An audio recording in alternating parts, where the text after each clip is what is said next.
I always thought that love would be like Billy Bragg wrote it, full of tears and joys, but ultimately pretty singable. I've learnt now, and over the years I've found it's impossible to never let anyone down, and when someone calls you love, it's not always nice. Sometimes it's their well-cultivated device to make you feel small. But I've also learnt that someone's nastiness is never all there is to it. He poured whiskey in my coffee and told me to drink up.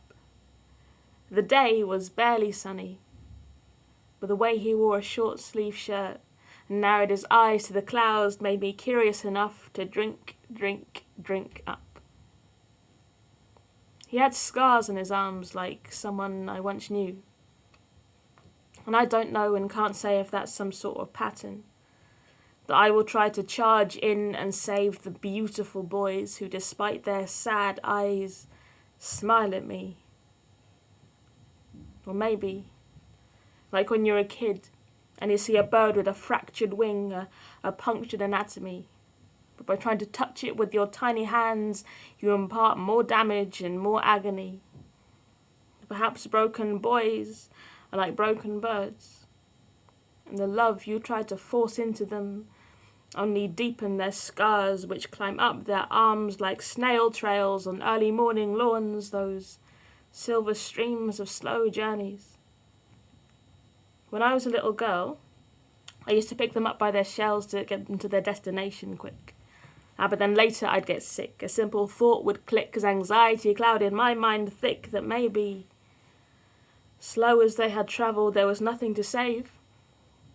Perhaps the gift I thought I gave was really an obstacle to them becoming brave enough to emancipate themselves from their own minds. But thoughts like these, they are always ill-timed.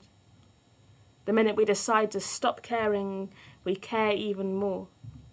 I think this is one fundamental and universal flaw, and I know you've heard this so many times before, but you have to try to take that care and stick it into something that is only yours. And don't hate someone because they hurt you. Because by doing that, you'll end up hurting someone else too, and I know that sounds really simple, like a cop-out of a verse, but it is true. You have to love fairly and love kindly. But most of all, love you. I always thought that love would be like Billy Bragg wrote it. And actually, I still think it might be. I also think that everyone has their own individual little key to make something both beautiful and hideous equally. Now, Billy was 21 years when he wrote that song. And now, somehow, I am older than that. And I too convinced myself that I have done everything wrong. But then I remember it's true what people say, in life, it only seems really long. So, fuck it. Even if you can't sing along.